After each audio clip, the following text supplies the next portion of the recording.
I'm sharing a link in the slide. We're going to try to make this interactive. We'll see how this works. But let me figure out. I got to share my.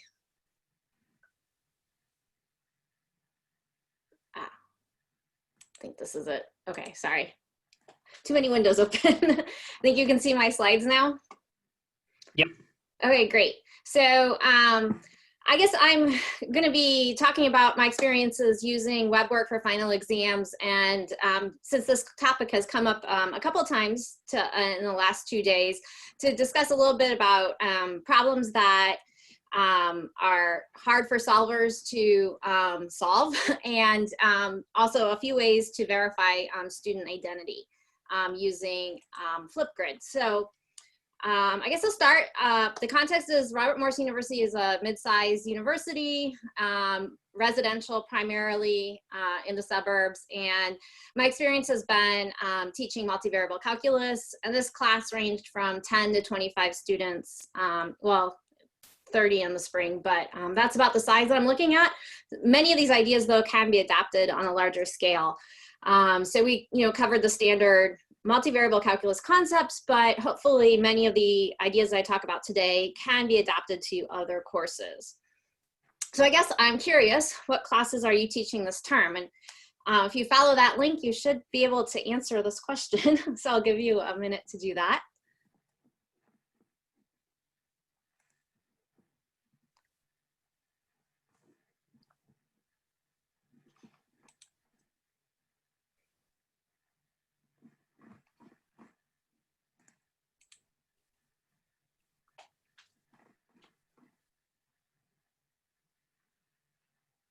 So it looks like we have a good representation of the standard math curriculum from your college algebra courses up through probability, statistics, linear algebra, that sort of thing. So hopefully we can get some ideas that can be extended into your classes, even though the examples I'll be giving are all multivariable calculus. So I was challenged with, I've been teaching multivariable calculus for every semester for over 10 years. And so I had my routine down with a closed book, timed pen and paper exam, and had to reimagine it. And so I took this opportunity actually to rethink a lot of things about the course, like what am I assessing and why, and how would be best to do that. And I ended up breaking down my final exam into 3 parts in WeBWorK: a untimed computational procedural type of problem, a timed computational conceptual problems, and untimed kind of emphasis on more metacognitive issues. So I'll talk about all of those. And one thing I do want to mention is that I did decide when we went online abruptly in mid-March to try to minimize the number of applets and programs that the students would be using, because I knew it would be information overload for them. So I actually ended up using WeBWorK for my entire course delivery. All my lectures and everything was in WeBWorK. So that's another thing kind of I'll be mentioning here as well today. So I guess I'm going to be talking about several aspects of WeBWorK, and then the 2 apps that I ended up using in the class, Calcplot3D and Flipgrid. So I'm curious to know where your familiarity is with those so that I can maybe target my presentation accordingly. So you should see in that link, also the next question should pop up and you can enter in your responses.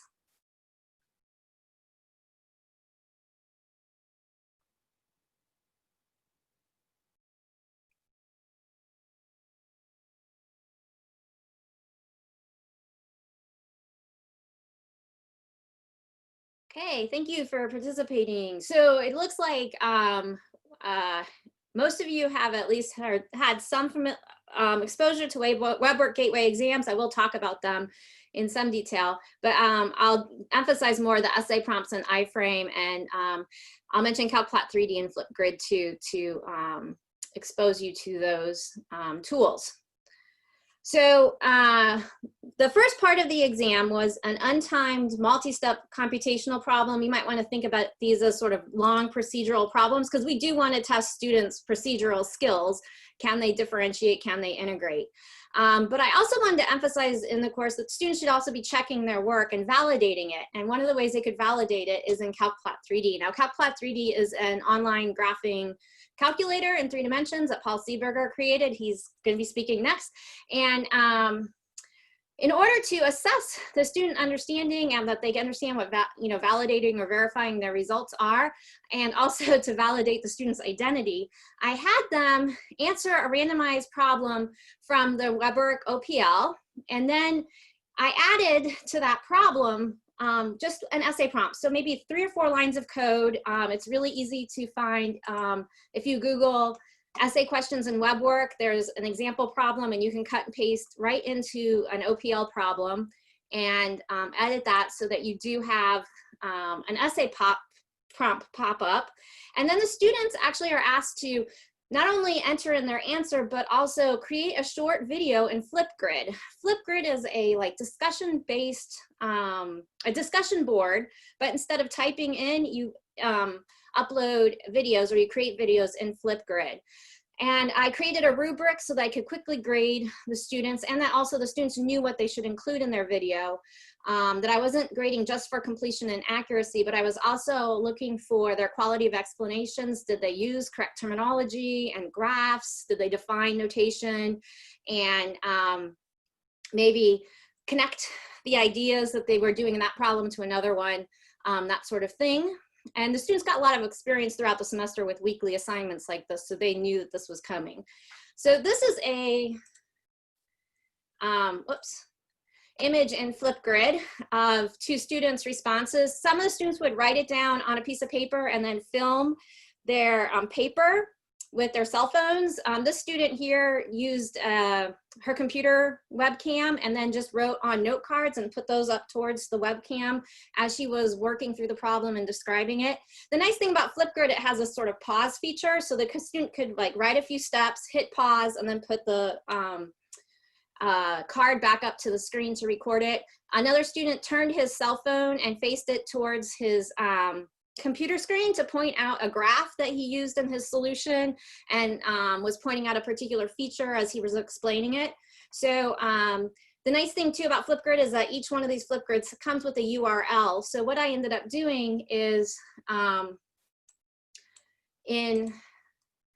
in an essay box, which just looks like this here, we have a space for students to write their answer, and it could be anything. So I just have them type in their URL to Flipgrid, or I can actually go to Flipgrid later, but having them all in one spot is nice, because when you're grading with the essay boxes, trying to avoid using the student's name, you can get the question and you get all the responses for the students with respect to that question, and you have a spot where you can type in your response to them, your comments to them, to create a dialogue, and then also, of course, grade the problems, assign it a grade from 0 to 100, and you can just quickly mark these as 100 by marking that box.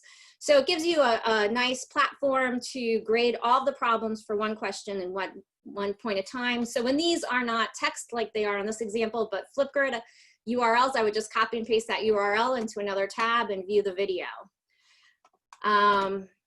And this is sort of what the videos look like from the student's point of view.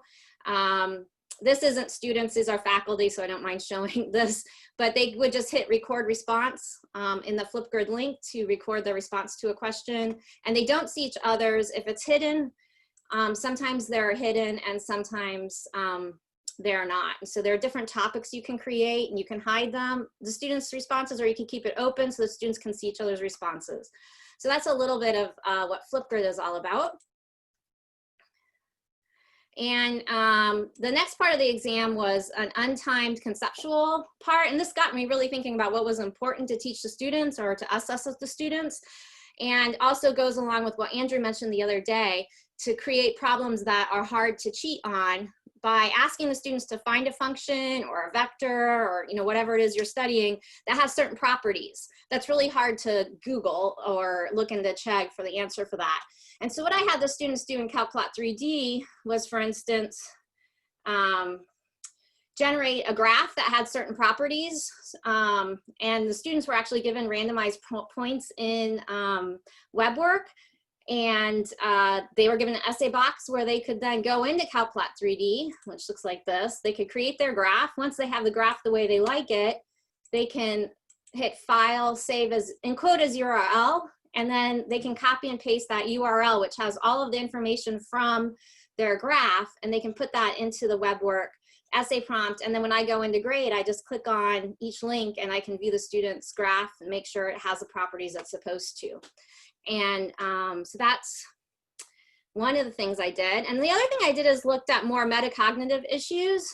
So maybe this will give you an opportunity to think about what kind of metacognitive or mathematical mindsets, or as Francis Su mentions in his book, Mathematical Powers, do you emphasize in your class?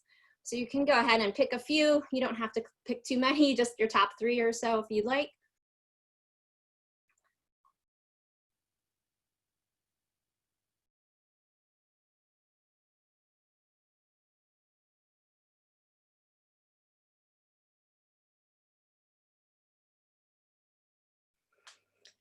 So multiple representation is one of my favorite ones too. And depending on the course, of course, the content of the course, some of these might be emphasized more than others. But I think having this list is really nice so that you can think about how you might ask questions or open-ended essay questions on the final, that students can demonstrate how they have gained these skills or these mindsets. So one of the things that, a couple of the questions that I've pulled from Francis Su's work and kind of adapted to my own is, I had the students answer a question, what they thought calculus was before the semester, because this is their 3rd semester into calculus. Now what do they think after they've taken Calc 3? And kind of reflecting on their own personal growth in the class. Also, each week I have the students ask questions, and there's a discussion board in Flipgrid where they share with each other questions that they have and misconceptions that they have. So I have them write an essay about that. And I let the students know that one of the things that I'm going to be looking for as they answer these questions are examples from class, details, terminology from class, so that they can't just be pulling an generic response offline. I want to see things that they actually did. And so there's kind of this evidence that it actually came from my class and they didn't just hire somebody to write that essay. I also have them reflect. I love this question from Sue. This came, and that's why it's in quotes, directly from his book, for the students to reflect on a mathematical idea that they've seen in multiple situations, kind of connecting those things together. Sue goes on to talk about how mathematics is a metaphor. So that is something I got from his book and really enjoyed asking the students and seeing their responses to that. And those are very difficult to look up answers to those. And you can always Google a student's response if it looks suspicious. And so the last part of the exam was conceptual problems and computational ones that I did in a WeBWorK Gateway exam. So WeBWorK allows you to create pools of questions that are on one topic and then randomly pull questions from those. That's one of the features of the WeBWorK Gateway exam. It's not too difficult to learn how to do. There's lots of documentation online for that.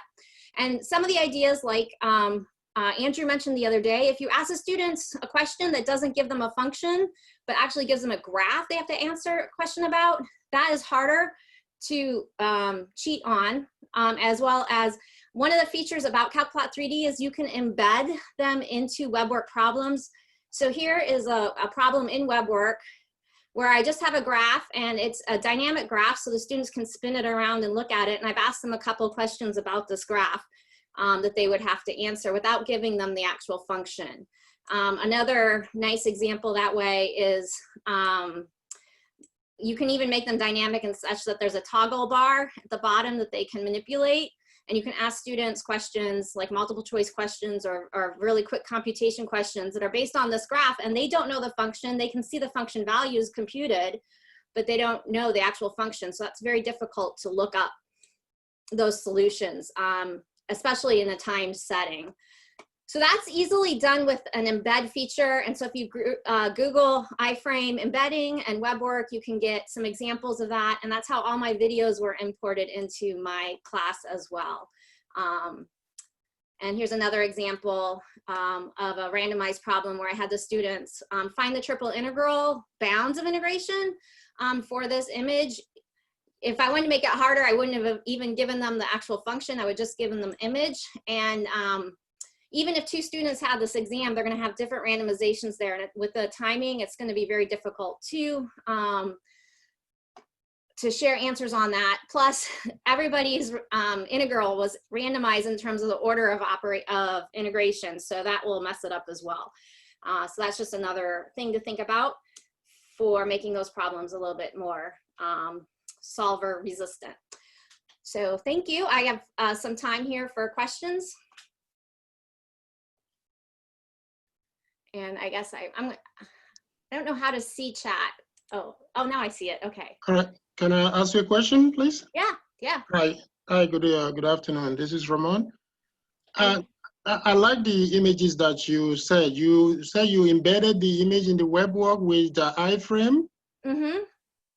Oh, okay. Is there any way that you are going to be able to share your information here so that we can actually follow to see? Yeah, so I use the iframe embedding, which just takes as input a URL. And so in that iframe code, which is a few lines of code that you can just put into a problem, you can type in a URL from Calcplot3D, where you would create the graph you want and then file, save as URL, and it generates this long string. Now there's a few little things you have to do because the default is to show the entire screen here.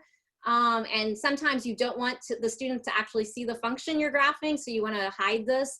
So there is a little command in here that needs to change, and I'd be happy to share with you a couple of WeBWorK problems that I've coded up that have the different features of showing the entire graph or just you know, the actual image. Yeah, if you can just show one, that'd be great. Yeah, sure. So well, I don't have one like ready to show right now, but like if you email me, my email is on the screen here. I'd be happy to send you it or give you access even to some sample problems that I have in a sample WeBWorK course. Thank you so much. So, and I think this may already be answered by what you were just showing, Monica. Can you randomize those graphs for different students, or is it one picture for everyone? Yeah, so if you use the pooled feature in WeBWorK, you can randomize it. And I haven't gotten it to work with randomizing, and I think it's possible. I haven't sat down and figured out how to get the coefficients to go into the string that you put in the URL. But theoretically, it's possible. I just haven't succeeded at it yet. Thanks. Mm-hmm.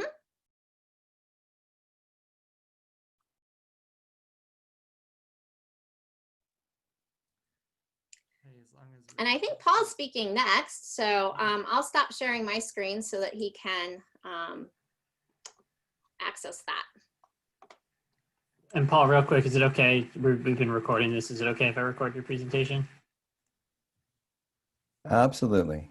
Can you hear me?